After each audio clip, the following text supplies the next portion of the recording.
Hello guys and welcome to the Robinhood competitive classes. तो हम इस वीडियो में जेकेएसएसबी कंप्यूटर पोर्शन के बारे में कुछ पढ़ेंगे, जिसमें अब अभी हमारा टॉपिक होगा एमएस वर्ड, एमएस एक्सेल और साथ ही साथ ईमेल।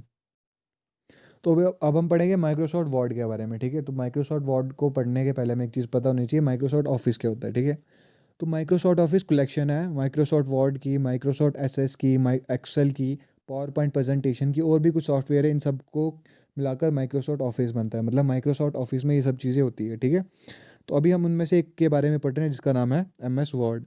तो ये क्या graphical word program processing program है, जिसको हम क्या करते हैं, डॉक्यूमेंट बनाने के लिए काम करते हैं। मतलब जो काम में आता है, मतलब कहने का है कि जिसको हम कंप्यूटर के थ्रू के हम कोई भी अपना डॉक्यूमेंट अगर हमें तैयार करना है तो उसमें हम क्या माइक्रोसॉफ्ट वर्ड की हेल्प ले सकते हैं, क्योंकि इसको यूज़ करना काफ़ी आसान है। ठीक है, similar to other word processes it has helpful tools to make documents. तो अब डॉक्यूमेंट्स बनाने में हमें सिर्फ कुछ लिखना थोड़ी ना होता है, हमें कुछ एडिट करना पड़ता है, काफ़ी बार कुछ चेंजेस करनी पड़ती है, या हमें इमेजेस ऐड करनी पड़ती है। तो वो सब चीज़ों में भी के लिए इसमें क्या कुछ टूल्स अवेलेबल है, जैसे कि हमें स्पेलिंग और ग्रामर चेकर इसमें होगा। अगर मतलब कि हम कोई स्पेल गलत कर देंगे या कोई ग्रामेटिकल मिस्टेक कर देंगे, तो वहाँ पर क्या ये हमें एरर बता देगा। ठीक है, उसी के अलावा हम वर्ड काउंट करता है, मतलब हमने कितने वर्ड लिखे उसकी काउंटिंग भी कर सकता है। स्पीच रिकॉग्नाइजेशन अवेलेबल है इस पर, मतलब कि अगर हम टाइप नहीं करना चाहते तो हम अपनी वॉइस के थ्रू भी अपना डॉक्यूमेंट या अपना जो हम उसमें इनपुट कराना चाहते हैं वो कर सकते हैं। ठीक है, इंसर्ट्स पिक्चर इन डॉक्यूमेंट्स, तो हम अपना पिक्चर भी इसमें इंसर्ट कर सकते हैं। अगर डॉक्यूमेंट में मान के चलो आपको कोई पिक्चर डालना था वो भी डाल सकते हो।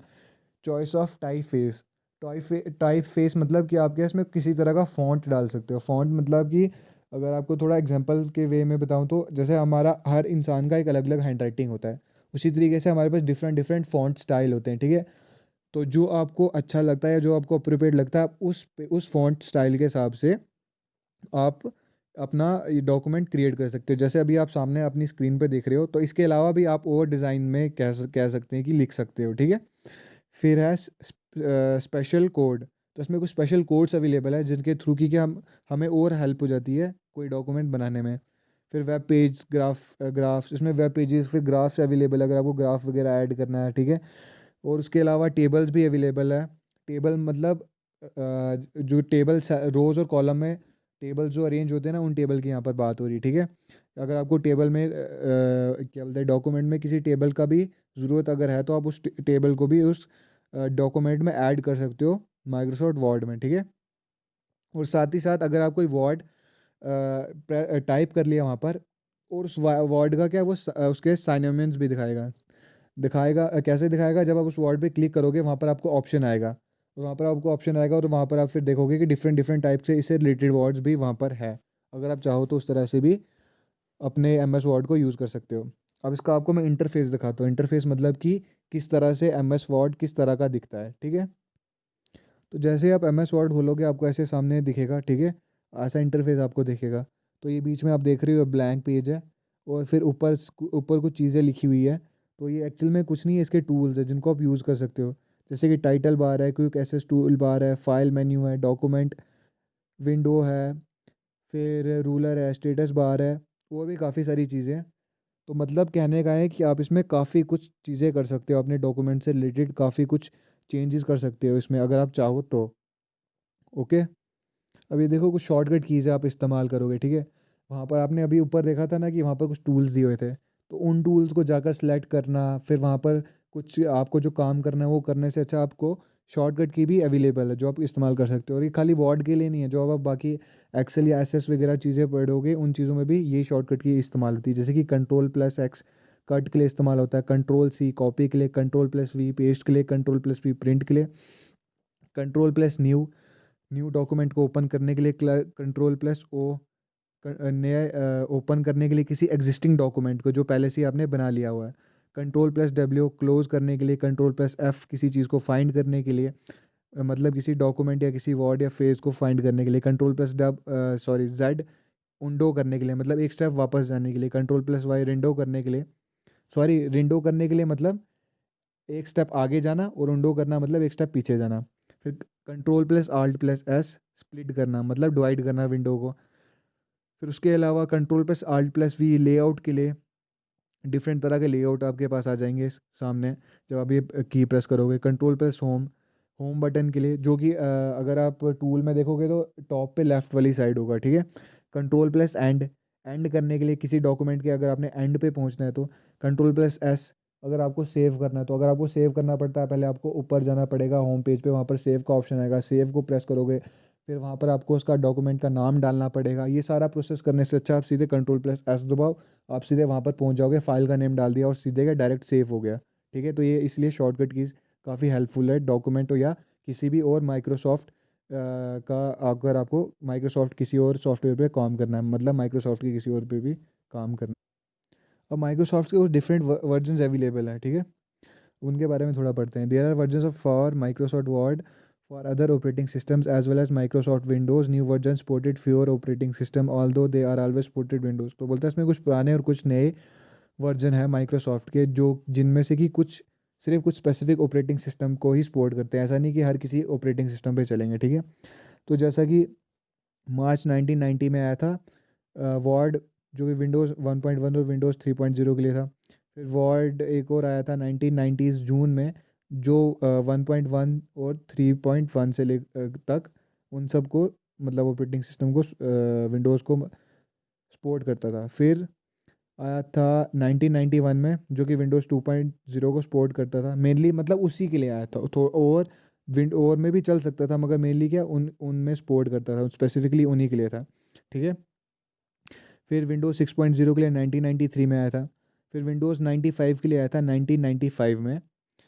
फिर विंडोज़ 97 में आया था, सॉरी 1997 में आया था वॉर्ड। फिर उसके अलावा 2000 में आया था, सॉरी वॉर्ड 2000 आया था, उसका नाम है वॉर्ड 2000, जो कि क्या 1990 में आया था। फिर वॉर्ड 2002 आया था, जो कि 2001 के लिए आया था, मतलब कि 2001 में आया था, ओके। फिर Word 2007 which requires Windows XP service pack 2। Mainly आप स्कूल कॉलेजेस में जाओगे तो आपको वहाँ पर 2007 ही वॉर्ड देते हैं, क्योंकि ये बहुत ही ज़्यादा इजी है इस्तेमाल करने के लिए, ठीक है, और इसमें ऑलमोस्ट सब कुछ आपको मिलेगा। It was the latest version of Microsoft Word to support Windows XP personal professional 64 bit edition. तो जो भी अगर आप 64 बिट का अगर आपके पास ऑपरेटिंग सिस्टम है तो उस पर उसको ही सपोर्ट कर सकता है। और उस टाइम पे विंडोज़ एक्सपी था, जो कि लेटेस्ट वर्जन था विंडोज़ का, उसके लिए वॉर 2000 लाया था। और फिर मैक के लिए भी था कुछ, मैक के लिए था जैसे कि विंडो 1.0 हो गया, जो कि जनवरी 18 1985 में आया था। फिर वॉर्ड 3.0 हो गया, जो कि 31 जनवरी 1987 में आया था। वॉर्ड 4.0 आ गया, जो कि नवंबर 6 1990 में आया था। फिर वॉर्ड 5.1 आया था 1992 में। 2001 वॉर्ड आया था 2000 में।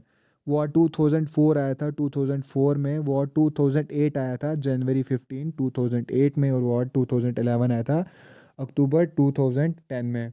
और याद रखना ये सारा किसको सपोर्ट करता है, ये सारा मैक के लिए है, ठीक है। ऐसा नहीं कि इसको आप विंडोज़ में भी इस्तेमाल कर पाओगे, वैसा कुछ नहीं है। अब वर्ड्स के कुछ टूल दिए हुए हैं जो हम क्या एम एस वर्ड में इस्तेमाल करते हैं, जैसे कि क्विक एसेस टूल बार, ठीक है। तो collection of button that provide one click access to commonly used commands such as save, undo और rindo. You can also customize these according to your preference. तो कहता है जैसे कि क्विक एसेस टूल बार में हमें क्या सेव और उंडो और रिंडो का ऑप्शन मिल जाएगा, और हम इसे अपनी प्रेफरेंस के हिसाब से, मतलब अपने हिसाब से भी इसको चेंज कर सकते हैं। फिर है title bar, a bar that displays the name of active document, जो कि क्या हमारा जो डॉक्यूमेंट है, मतलब जिस डॉक्यूमेंट पे हम काम कर रहे हैं उसका नाम हमें डिस्प्ले करेगा। Ribbon, the main set of commands and controls organize task in tabs and group. You can also customize the ribbon according to your preference.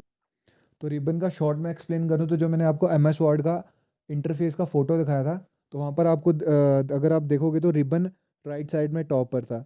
तो मतलब जितने भी टूल्स है वो सारा कहाँ पर रिबन में आता है, मतलब जितना भी ऊपर वाला जितना भी सेक्शन था ना, उस सारे सेक्शन को क्या रिबन कहते हैं, ठीक है। उसमें मतलब सारे टूल्स वगैरह सब आपको मिलेगा यूज़ करने के लिए। Vertical scroll bar use to scroll bar to use when you want to scroll vertical through the document windows. तो जब हमने वर्टिकली मतलब नीचे के लिए जब हमने स्क्रॉल करना होगा तो वहाँ पर उसको स्क्रॉल बार दिया होगा, ठीक है। सेम जैसे माउस का इस्तेमाल करते हैं, अगर हम कंप्यूटर में जाएंगे, कोई जैसे म्यूज़िक लिस्ट खोलते हैं कुछ भी, तो आपने देखा होगा स्क्रॉल करते हैं हम उसे, उसी तरीके से हम इसमें भी करते हैं। ओके, फिर हॉरिजेंटल स्क्रॉल बार भी है इसमें। हॉरिजेंटल स्क्रॉल बार मतलब जब हम आगे के लिए स्क्रॉल करना है, ओके, तो वो चीज़ भी इसमें प्रोवाइडेड है। फिर जूम कंट्रोल है, use to magnifying and shrinking of the active document. तो अगर हमने एक डॉक्यूमेंट को किसी जगह पर कहीं पर यूज़ नहीं, जूम करना है, तो उन जगह उस चीज़ के लिए भी हमारे पास ये ऑप्शन अवेलेबल है। फिर view shortcut, buttons used to display how the worksheet content is displayed, print layout, full screen reading, web layout, outline और ड्राफ्ट। तो इन सब चीज़ों के लिए शॉर्टकट अवेलेबल है, जैसे कि वेब लेआउट हो गया, आउटलाइन हो गया, फुल स्क्रीन हो गया, इन सब के लिए शॉर्टकट अवेलेबल है। ओके, फिर है status bar. It displays the information about your document such as what page you are currently viewing and how many words are in your document etcetera. तो कहता है स्टेटस बार, ये status bar से ही पता चलता है, स्टेटस बताता है। तो जो जिस डॉक्यूमेंट पे आप काम करें उसका स्टेटस बताएगा, जैसे कि कितने वर्ड्स आपने लिख लिए, उससे उसके जैसा या उससे रिलेटेड चीज़ें और भी बता देगा, ठीक है। फिर है ruler. It use to set the alignment and margins of the element in the document. मतलब कि जैसे आप इधर देख रहे हो, ये देख रहे हो लेफ्ट साइड पे, और टॉप पर ये जो वाइट लाइन जैसी है, ये एक्चुअली में स्केल टाइप होता है, जो कि क्या है, उसको रूलर बोलते हैं। मतलब रूल नाम से पता चल रहा है क्या कर रहा है, कैलकुलेट कर रहा है। क्या कर, मतलब विड्थ और लेंथ पे फोकस कर रहा है उसका, जो हम डॉक्यूमेंट लिखेंगे उसका, ठीक है, उसके लिए होता है। मेनली इसके रूलर के बाहर नहीं जाएगा, ये एक्चुअल में कहने का मतलब है, इस लेंथ के बाहर नहीं जाएगा जो भी आप डॉक्यूमेंट लिखोगे। फिर है insertion point. It is the blinking vertical line in your document. It indicates where you can enter text on the page. You can use the insertion point in a variety of ways. Blank document, when a new blank document opens, the insertion point is located in the top left corner of this page. इस image में आप जैसे देख सकते हो insertion point, वो जो आपको दिख रहा है लेफ्ट में, वो क्या कर्सर टाइप होता है, देखो ना, ये देखोगे आप तो ब्लिंक करता रहता है। अगर आप फ़ोन में भी फ़ोन भी यूज़ करते हो तो फ़ोन में भी ये चीज़ अवेलेबल है, बार बार ब्लिंक करती है, आती है जाती है, आती है जाती है। तो मेनली क्या लेफ़्ट साइड पर होती है, और फिर जहाँ पर ही होगा हमको वहाँ पर ही हम लिख सकते हैं, मतलब वहाँ से ही आगे हम टाइप करते हैं, या हम उस जगह पर हम कोई चीज़ एडिट कर सकते हैं, ठीक है, जहाँ पर ये उस टाइम पर है। तो अब document window, the white space where you can type or attach all the data you need in the document. तो जितनी भी वाइट स्पेस थी ना, अगर मैं अभी आपको दिखा, ये नीचे जितना भी आपको खाली दिख रहा है ना वाइट में, मेनली हम यहाँ पर लिखते हैं। मगर अभी मैंने आपको कौन सा चीज़ को क्या बोलते हैं, कौन सा सेक्शन को क्या बोलते हैं, वो चीज़ दिखाने के लिए मैंने ये अभी लाइनिंग की हुई है। मगर ये जो वाइट खाली दिख रहा है, मेनली हम यहाँ पर डॉक्यूमेंट लिखते हैं, ठीक है। सारा डॉक्यूमेंट का एडिटिंग वगैरह, फोटोग्राफ या जो भी बार वगैरह डालना है हमने, वो सारा हम क्या यहीं पर करते हैं, ओके। अब ऑफिस बटन क्या होता है, जिसको फाइल मेन्यू भी बोलते हैं। तो office button in M S word 2007 and file tab for M S word 2010 और higher versions. It provides access to document level features and program settings. तो ये एक बटन होता है, ठीक है, मेनली जहाँ पर टूल्स अवेलेबल होते हैं, जहाँ मैंने आपको बोला था वहीं पर होता है, ठीक है। और बस हमें कुछ एडिशनल सेटिंग्स वहाँ पर अवेलेबल होते हैं, इससे ज़्यादा कुछ नहीं, ओके। तो एम एस एक्सेल क्या होता है, ठीक है। M S Excel is a spreadsheet program where one can record data in the form of tables. It is easy to analyse data in an Excel spreadsheet. तो कहता है ये कि स्प्रेडशीट प्रोग्राम है, मतलब स्प्रेडशीट हो गया, टेबल की फॉर्म में होता है ये। जैसे अभी हमने देखा था वर्ड का, हो गया सारा ब्लैंक था, मगर वहाँ पर हमें एक्सेल में ब्लैंक नहीं मिलता है, हमें क्या वहाँ टेबल फॉर्म में मिलता है, ठीक है। अभी आपको मैं अगर दिखाऊं, ये देखो, इसमें देखो टेबल बने हुए हैं, दिख रहे हैं बीच में। तो रोज़ और कॉलम्स को इंटरसेक्ट हो रहा है, फिर ये टेबल्स बन रहे हैं, सीधा लाइन आ रही है कॉलम में, फिर रोज़ में लाइन जा रही है और इंटरसेक्ट हो रही है, तो एक सेल बन रहा है, ठीक है। तो ये ऐसा दिखता है उसका इंटरफेस एक्सेल का, जब हम उसे ओपन करते हैं। How to open M S Excel, तो ओपन कैसे करते हैं, जैसे एम एस एक्सेल को ओपन करते हैं वैसे बाकी सबको ओपन करते हैं। डायरेक्ट बताऊँ तो जब आप कंप्यूटर ओपन करोगे, लेफ्ट साइड पे बॉटम में एक आइकन होता है, ठीक है, विंडोज़ का। उस पर क्लिक करोगे, वहाँ पर सर्च का ऑप्शन आएगा, वहाँ पर आप सर्च करोगे एम एस एक्सेल, तो वहाँ पर आपको सामने ऑप्शन अवेलेबल हो जाएगा कि हाँ जी एम एस एक्सेल है। उस पर आपने क्लिक करना है और आपका क्या एम एस एक्सेल ओपन हो जाएगा, ठीक है, सिंपली बता रहा हूँ। फिर है व्हाट इज़ अ सेल। अभी आपको मैंने बोला सेल क्या होता है, रोज़ और कॉलम्स की जब इंटरसेक्शन होती है, ऊपर से जब एक सीधी लाइन आएगी, फिर आगे के लिए जब सीधी लाइन जाएगी, सिमिलरली ऊपर से और लाइनें आती है आ रही हैं, जैसे आपने देखा था अभी। और फिर आगे के लिए भी जा रही है, जब वो इंटरसेक्ट होती है तो एक सेल बनता है, ठीक है, जिसमें हम कोई डेटा इनपुट करते हैं, ठीक है। अब सेल एड्रेस क्या होता है? तो cell address is the name by which a cell can address. For example, if row 7 is intersected in column G, then the cell address is G7.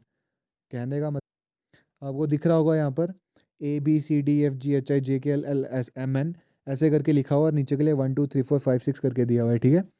तो यही चीज़ क्या है? एड्रेस है। ओके, तो सेल एड्रेस है यही चीज़। तो जब आप नीचे के लिए आओगे तो आपको मिलेगा काउंटिंग में, और जब आप आगे के लिए जाओगे तो आपको मिलेगा अल्फ़ाबेट्स में। और जैसे जब जेड तक हम पहुंचेंगे तो उसके बाद जब हमने रिप्रेजेंट करना होगा तो हम फिर कैसे रिप्रेजेंट करेंगे? जब आगे के लिए बात कर रहा हूँ, जैसे आपको दिख रहा है, तो कैसे रिप्रेजेंट करेंगे? फिर हम रिप्रेजेंट करेंगे A B, A C, A D, A F ऐसे करके जेड तक। फिर अगर उससे आगे भी हमें इस यूज़ हो रहा है तो फिर हम कैसे करेंगे? बी ए, बी सी, बी डी ऐसे करके कंटिन्यूसली आगे के लिए बढ़ता जाएगा। ओके, अब कुछ एम एस एक्सेल के फीचर्स है, ठीक है। तो बोलता है हम काफ़ी सारी एडिटिंग भी कर सकते हैं एम एस एक्सेल में, जिसके लिए नीचे कुछ चीज़ें मैंने आपको बताई हुई है, जिनमें से पहले है होम।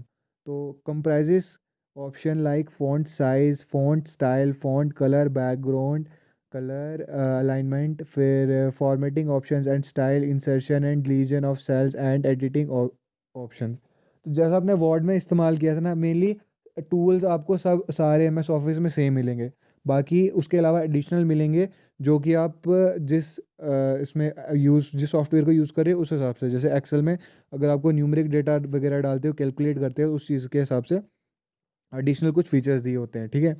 तो अब बोलता है कि जो होम बटन है वो किस चीज़ का बना होता है, मतलब होम बटन में हमें कौन कौन से ऑप्शन अवेलेबल होते हैं? फ़ॉन्ट का साइज़, मतलब हम जो लिखते हैं उसका साइज़, जो अल्फ़ाबेट हम डालते हैं, टाइप करते हैं, उसका साइज़ कितना चाहिए, कितना छोटा चाहिए या कितना बड़ा चाहिए, ठीक है। फ़ॉन्ट का क्या कलर है, उसका बैकग्राउंड कलर क्या है, अलाइनमेंट क्या है, ठीक है।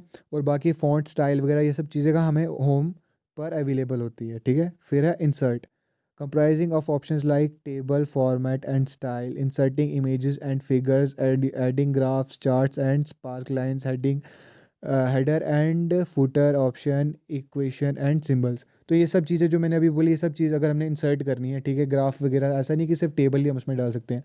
हमने टेबल दिखाया और उस टेबल के बेसिस पे अगर कुछ ग्राफ डालना है या कुछ एडिशनल डेटा डालना है तो वो चीज़ भी हम कर सकते हैं, ठीक है। फिर है page layout, themes, orientation and page setup options are available under the page layout option. तो पेज लेआउट ऑप्शन में हमें ये सब चीज़ें मिलती है, जिसमें हमें थीम्स मिलती है। थीम्स मतलब बैकग्राउंड समझ लो, एक तरह का, कि बैकग्राउंड में आपको क्या चाहिए, समझ लो किस कलर का कौन सा कलर का बैकग्राउंड चाहिए या पीछे क्या चेंजेस आपको चाहिए, उस तरह का चीज़ें अवेलेबल होगी। फिर फार्मूलाज, तो अब जैसे कि अगर आपको कोई, मान के चलो आपको किसी क्लास है, उस क्लास में 100 बच्चे हैं, और उन बच्चों का क्या आपको मार्क्स कार्ड बनाना है। तो अगर आपको मार्क्स कार्ड बनाना है तो उसमें आपको मार्क्स लिखने होंगे, उन्हें प्लस कराना होगा, और उसके बाद क्या उनकी परसेंटेज निकालनी होगी। तो एक एक बच्चे का निकालोगे तो उसमें काफ़ी मुश्किल हो जाएगी। तो इसलिए क्या होता है, उसमें हमें फार्मूला अवेलेबल दिया होता है, मतलब कि हमें क्या करना है, हमें जैसे ऊपर डाल दिया, सबसे पहले क्या डालेंगे? सीरियल नंबर डालेंगे, नेम डालेंगे, रोल नंबर डालेंगे, आगे करके टोटल मार्क्स और परसेंटेज करके डालेंगे, ठीक है। जैसे हम वो सारा कुछ डालेंगे तो लास्ट में जब हमने टोटल करना है तो हमें सम का फार्मूला लगाना है। सम का फार्मूला मान के चलो, अगर आपके पास 5 सब्जेक्ट है, ठीक है, 5 टोटल, एक स्टूडेंट का 5 सब्जेक्ट है, उसका बनाना है, तो आप क्या करोगे? A1 + A2 + A3 + A4 + A5 ऐसे करके करोगे, वहाँ पर फार्मूला लगाओगे, तो वो जो पहले नंबर पे जो स्टूडेंट होगा उसका आएगा। उसी तरीके से आप उसको कॉपी करोगे। तो अगर आप 100 बच्चों का बना रहे हो तो उसी तरीके से कॉपी करोगे नीचे 100 नंबर तक, तो वो सारे 100 पे जिस स्टूडेंट का होगा उसी हिसाब से उसका आएगा, और सेम परसेंटेज करना है। और फार्मूला लगाने का एक चीज़ और है कि जब भी आप कोई फार्मूला लगाओगे उससे पहले आपको इक्वल्स टू लगाना है। सबसे पहले आप इक्वल्स टू लगाओगे, उसके बाद आप फार्मूला डालोगे, ठीक है। फिर आता है data, adding external data from web, filtering options and data tools are also available. तो कहता है अगर आपको एक्स्ट्रा कोई डेटा डालना है तो उस चीज़ का भी ऑप्शन आपको उस पर अवेलेबल होगा। फिर रिव्यू है, proofreading can be done for an Excel sheet in the review category and a reader can add comments in this part. तो आप रिव्यू भी कर सकते हो। रिव्यू मेनली करने कहने का मतलब है कि जब आपने डॉक्यूमेंट तैयार कर लिया अपना एक्सेल पे, जो आपको काम था वो कर लिया, तो उसके बाद आप रिव्यू के ऑप्शन से देख सकते हो कि हाँ आपका वो डॉक्यूमेंट कैसा दिख रहा है, ठीक है। बनने के बाद मतलब कैसा दिखेगा, तो उसको आपको पहले से ही रिव्यू मिलेगा, उसमें स्पेलिंग चेक वगैरह वैसे से ऑप्शन भी अवेलेबल होंगे। फिर है view, Different views in which we want the spreadsheet to be displayed can be edited here. Options to zoom in and out and pane agreements are available under this category. तो बस बोलता है view में हम zoom वगैरह ऐसी ऐसी चीज़ें एडिट वगैरह ये सब चीज़ें भी हम कर सकते हैं. और अब एम एस एक्सेल का कुछ बेनिफिट्स हैं उनके बारे में पढ़ते हैं. M S Excel is widely use for various purposes because the data is easy to save and information can be added and removed without the discomfort and less hard work. तो बोलता है इसको आसान है इस्तेमाल करना, इसीलिए हम इसमें कोई भी डेटा वगैरह आराम से इस ऐड कर सकते हैं या रिमूव करना है वो भी रिमूव कर सकते हैं बिना किसी डिस्कम्फर्ट के, क्योंकि इसको यूज़ करना आसान है. ठीक है.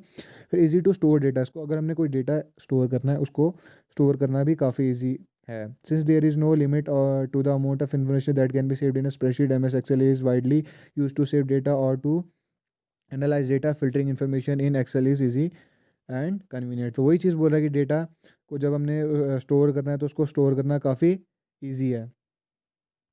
ईजी टू रिकवर डेटा, अगर डेटा लॉस्ट हो गया या तो हम डेटा को ईजिली रिकवर कर सकते हैं. In if the information is written on a piece of paper, finding it may take longer. However this is not the case with Excel spreadsheet. Finding and recovery data is easy. तो वही चीज़ बोलता है, अगर आपने कोई document बना लिया, अगर मान के चलो आपके पास एक्सेल के जो अपने डॉक्यूमेंट है वो एक फ़ोल्डर में सेव किए और वो आपको काफ़ी ज़्यादा उसमें डॉक्यूमेंट्स है, तो अगर आप उसको वहाँ पर सर्च ढूंढ रहे हो और आपको मेल नहीं मिल रहा है, तो अगर आप एम एस एक्सेल में वो चीज़ कर रहे हो तो आपको वो चीज़ काफ़ी ईजी होगी, आपको उसमें कोई डिस्कम्फर्ट नहीं होगा. ठीक है. फिर application of mathematical formulas, doing calculation has become easier and less time taken with the formulas option available in M S Excel. तो वही चीज़ बोलता है इसमें फार्मूला ऑप्शन अवेलेबल है एम एस एक्सेल में, जिसकी मदद से हम क्या मैथ को जो कैलकुलेट होता है, मैथमेटिकल कैलकुलेशन होती है उसमें ईजी होती है. और कुछ तो हमें वहाँ पर जो टूल बार होता है वहाँ पर हमें कुछ फार्मूले वहाँ पर अवेलेबल होते हैं. ठीक है, जिनको हम डायरेक्ट वहाँ पर अप्लाई कर सकते हैं. more secure. These spreadsheet can be password secure in a laptop or personal computer and are probably losing them is way lesser in comprehension to data written in recognizer to और piece of paper. तो कहता है data को loss loose होना काफ़ी मुश्किल है. Data loose मतलब चोरी या कोई आपके डेटा से हेर फेर करेगा तो काफ़ी मुश्किल है, क्योंकि इसमें सिक्योरिटी अवेलेबल होती है, हमारे पास पासवर्ड वगैरह अवेलेबल होता है. ठीक है. Data at one place. So earlier data was to be kept in different files. Now this has become convenient as more than as worksheet can be added in a single MS Excel file. तो कहता है पहले कि हमें data अगर share करना था या कहीं पर भेजना होता था हमें कॉपीज़ बनानी पड़ती है, मगर एम एस एक्सेल के केसेस में वैसा नहीं है. हमें क्या सिंपली एक फ़ाइल क्रिएट करनी है और हमारा काम हो जाएगा. ठीक है.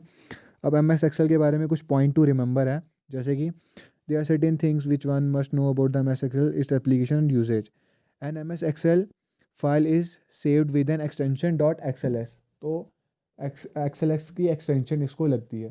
ठीक है. एक्सटेंशन क्या मेनली होता है कि किस टाइप का डॉक्यूमेंट है वो चीज़ हमें एक्सटेंशन बताती है. हमें क्या मतलब कंप्यूटर को, क्योंकि कंप्यूटर को अब हर डॉक्यूमेंट मिलेगा, उसे थोड़ी ना पता होगा कि हाँ ये इंग्लिश में लिखा हुआ है या मैथमेटिकल लिखा हुआ है. तो उसमें क्या उसका एक्सटेंशन होती है. मतलब अगर आप अभी अपना गैलरी में जाके फ़ोटो खोलोगे उसकी डिटेल चेक करोगे तो डिटेल में भी देखना आपके डॉट करके कुछ लिखा होगा, जेपीजी करके या कुछ और एक्सटेंशन होगी. तो वो जो चीज़ होती है उससे पता चलता है कि जैसे ये भी फ़ोटोग्राफ है या एक्सेल एस है तो मतलब ये कोई एक्सेल का डॉक्यूमेंट है. वैसे अलग अलग चीज़ का अलग अलग एक्सटेंशन होती है. ठीक है. Companies with the large staff and workers use MS Excel as saving employee information becomes easier. तो MS Excel को यूज़ करने के बाद हम क्या बड़ी बड़ी कंपनीज मतलब काफ़ी इजी रह जाता है उनके लिए किसी भी एम्प्लॉय का कोई डेटा सेव करना हो तो. Excel spreadsheet are also used in hospitals where the information of patients can be saved more accurately. तो कहता है हम इसको हॉस्पिटल्स में भी इस्तेमाल करते हैं जहाँ पर हमें डेटा किसी पेशेंट का सेव करना होता है. The sheet on which you work is called M S worksheet. तो कहता है जो शीट होती है मतलब जो वो रोज़ और कॉलम्स बना होता है ना, वो पूरा तो एम एस एक्सेल बोलते हैं हम उस सॉफ्टवेयर को, मतलब जो मगर वो जो शीट बना होता है जिसमें हम न्यूमेरिक डेटा डालते हैं उसे हम क्या बोलते हैं, worksheet.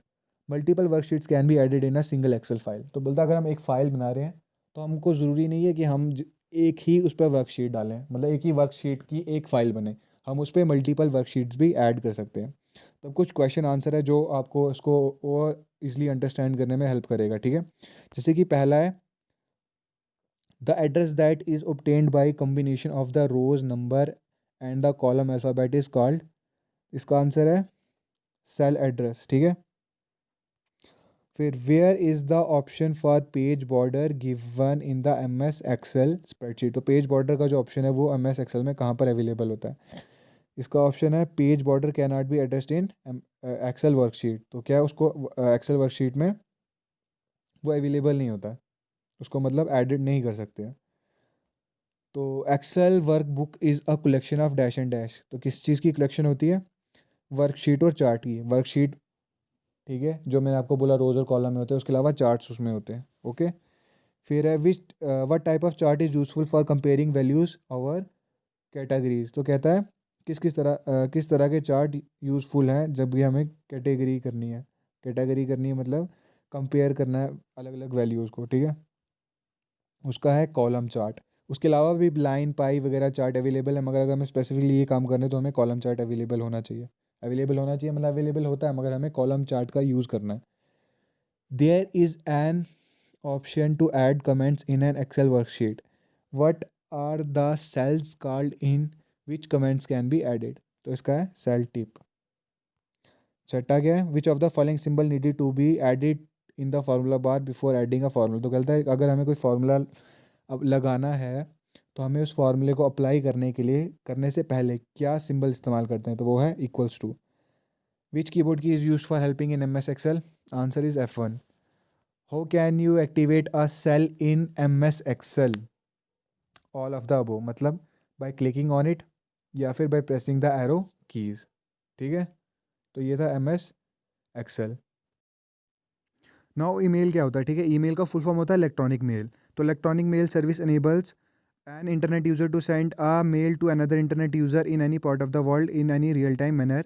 It can take few seconds to several minutes to reach its destination. तो क्या होता है कि जो इलेक्ट्रॉनिक मेल है वो क्या करता है, मेल सेंड करने में ऑनलाइन इंटरनेट के थ्रू यूज़ होता है ईमेल। जब हमने ऑनलाइन क्या मेल भेजना होता है, ठीक है, जिसमें कि कुछ सेकंड्स भी लग सकते हैं और कुछ मिनट्स भी लग सकते हैं, डिपेंडिंग अपॉन कि आपका जो ईमेल है उसका मतलब कितना हैवी है वो, ठीक है। All internet users have an email address just as all of us have postal address. When sending a mail to another user specifies the email address of the receiver just as we write postal address for the receiver offer post in post mail address। तो कहता है हर किसी का एक email address होता है। Email address मतलब जो आपका आईडी होता है, मान के चलो जैसे Robin Hood competitive classes @the rate of gmail.com या @the rate of hotmail.com, ठीक है। तो ये क्या ईमेल एड्रेस है। तो कहता है हर किसी का ये ईमेल एड्रेस होता है, सेंडर का भी होता है और रिसीवर का भी होता है। तो जब आप ईमेल सेंड करोगे, अब अभी आप अपने फ़ोन में वीडियो देख रहे हो तो आप अपनी फ़ोन में भी ट्राई कर सकते हो। तो आपको ऑप्शन आएगा कहाँ कौन भेज रहा है, टू करके आएगा, फिर किसको भेज रहे हो, रिसीवर का, वहाँ पर आपको ईमेल डालना होगा, ठीक है। तो जैसे आप वो डालोगे फिर उसमें आपको सब्जेक्ट पूछेगा, मतलब क्या चीज़ भेजनी है, वो सारा कुछ आप फिल करोगे तो उसके बाद सेंड करोगे तो आपका ईमेल ऑटोमेटिकली सेंड हो जाएगा। जो कि हम अगर हमने रियल टाइम से एग्जांपल से देखें तो जैसे हम पोस्ट ऑफिस जाएंगे, अपनी चिट्ठी डालेंगे या हम अपना मेल डालेंगे तो उस पर हम उसका एड्रेस डालेंगे जिसको हम भेज रहे हैं, उसी तरीके से वो वहाँ पर उसके पास जाएगा। वही चीज़ हमारा क्या ईमेल करता है, मगर ईमेल क्या उससे काफ़ी ज़्यादा जल्दी करता है, इसीलिए आज के टाइम में ईमेल यूज़ होता है। ओके। तो अब थोड़ा ईमेल की हिस्ट्री के बारे में पढ़ लेते हैं, ठीक है।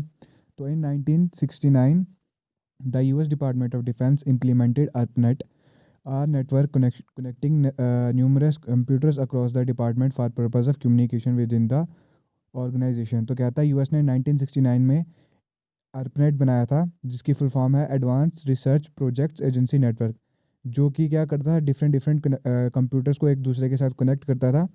किसके लिए? ताकि वो एक दूसरे के साथ कम्युनिकेट कर सकें, ठीक है। फिर on October 29th 1969 the first message was sent from computer to computer on ARPANET।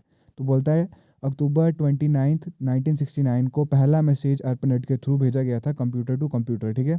It was 1971 when Ray Tomlinson invented and developed electronic mail as we know it today by creating ARPANET's network email system. तो बोलता है 1971 में रे Tomlinson ने invent किया था electronic mail, इस नाम से हम इसको आज जानते हैं, मगर उस टाइम पे क्या बनाया था, उस टाइम पे उसे बोलते थे ARPANET's network email system. Okay. The concept of nearly instantaneous communication between machines within an origin proved to be beneficial and practical that the concept soon began to spread।